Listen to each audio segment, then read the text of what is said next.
Olá, eu sou José Poloni, gestor educacional da Controlab. Hoje eu estou com o Dr. Felipe Gomes Naveca, chefe do Laboratório de Arbovírus e Vírus Hemorrágicos do Instituto Oswaldo Cruz, da Fiocruz, para uma conversa sobre o vírus Oropouche, patógeno presente no Brasil.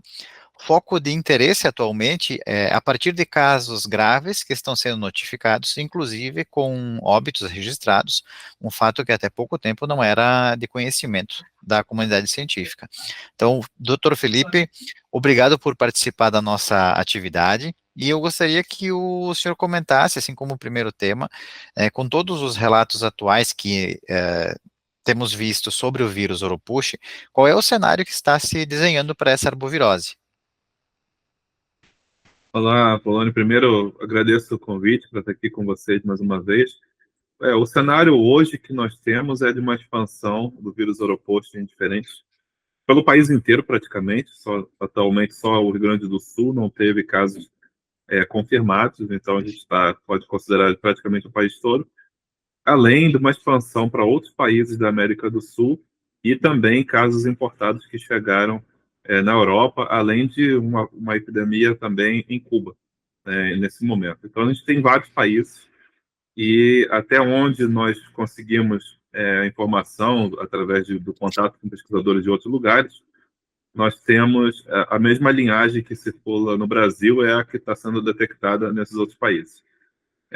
Só para lembrar que o vírus Oropouche ele não é um vírus novo, né? A gente conhece ele desde a década de 50, ele foi isolado inicialmente de um paciente febril em Trinidad e Tobago, depois na década de 60 no Brasil, mas eu considero que é um vírus que foi sempre negligenciado, apesar dele causar sintomas semelhantes à dengue.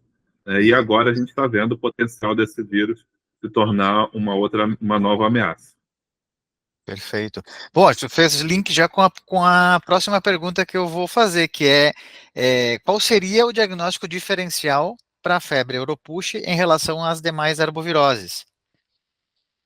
Como a febre Oropouche ela é muito parecida com a dengue, inclusive na literatura ela é descrita como uma doença dengue-like, os mesmos sintomas, febre, dor de cabeça, mialgia, artralgia, são bastante presentes, né, na febre Oropouche.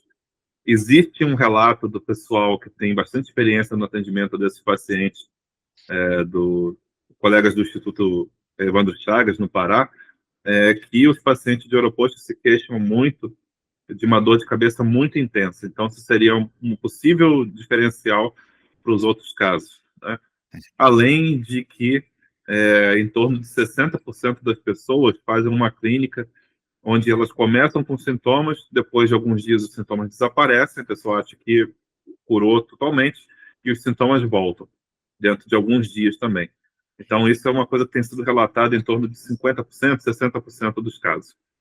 Bom, mais na parte laboratorial, por conta de não ser fácil esse diagnóstico, a gente tem utilizado a PCR em tempo real, né, a mesma metodologia que é padrão ouro para diversos patógenos, e o que está sendo utilizado no país como um todo, em todos os laboratórios centrais do país, e também em alguns países como Bolívia, Peru, Cuba, pelo menos esse que eu tenho mais informação, é o protocolo que a gente desenvolveu alguns anos atrás na Fiocruz Amazônia.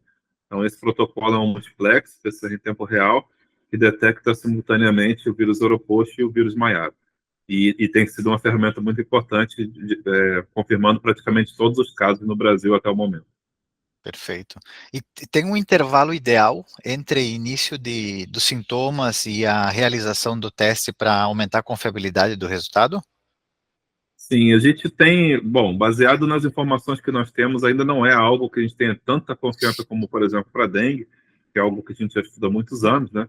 Mas a gente trabalha com a mesma janela de até até o quinto dia do início dos sintomas, seria o tempo ideal para fazer essa coleta de amostra, da amostra para o PCR, apesar de que a gente já viu casos de detecção além disso, mas assim, como ainda são escassos, esse tipo de informação ainda é escassa, a gente trabalha com até o quinto dia do início dos sintomas.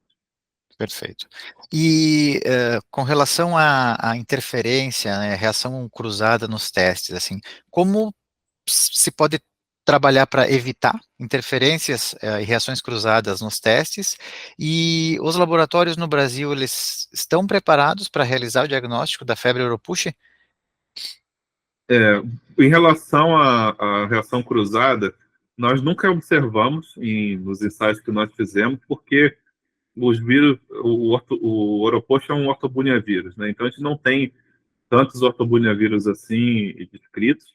Aliás, descritos temos vários, mas em circulação, né? Nós não temos essa informação que a gente tem outro em circulação, assim como para flavivírus a gente tem os 4 dengues e zika, né? Por exemplo. Então, não temos, para PCR em tempo real, a gente não tem essa informação de reação cruzada, pelo menos até o momento.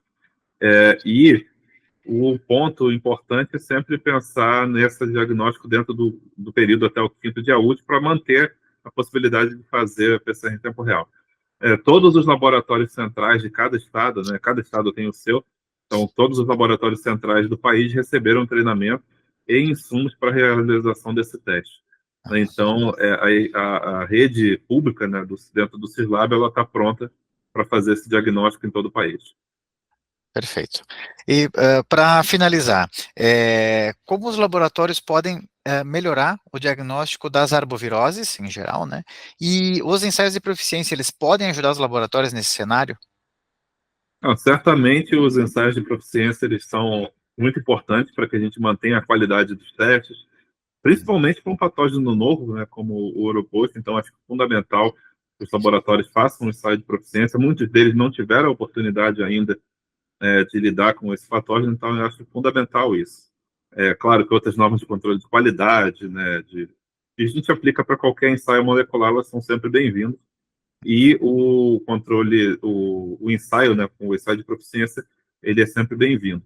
Uma informação que eu acho importante também é que, pelo menos até agora, o que a gente observou no sequenciamento é que nós não tivemos problemas de mutações que possam ter afetado o desempenho do ensaio que está sendo utilizado. Tá? Então, a gente também está fazendo esse monitoramento na vigilância genômica do vírus. Primeiro, que foi importante para entender que a gente está falando da mesma linhagem, né, em todo o país e inclusive fora do país, mas também monitorando se o vírus acumula mutações na região-alvo do ensaio, porque os vírus vão acumular mutações, porque é da natureza deles, né? Mas até o momento a gente não tem esse problema. Perfeito, doutor Felipe. Bom, eu agradeço imensamente pelas respostas, pelos comentários que o senhor nos forneceu, né, sobre o vírus Oropouche. Espero que todos que estão nos assistindo tenham gostado e fiquem atentos para a nossa próxima conversa. Até mais.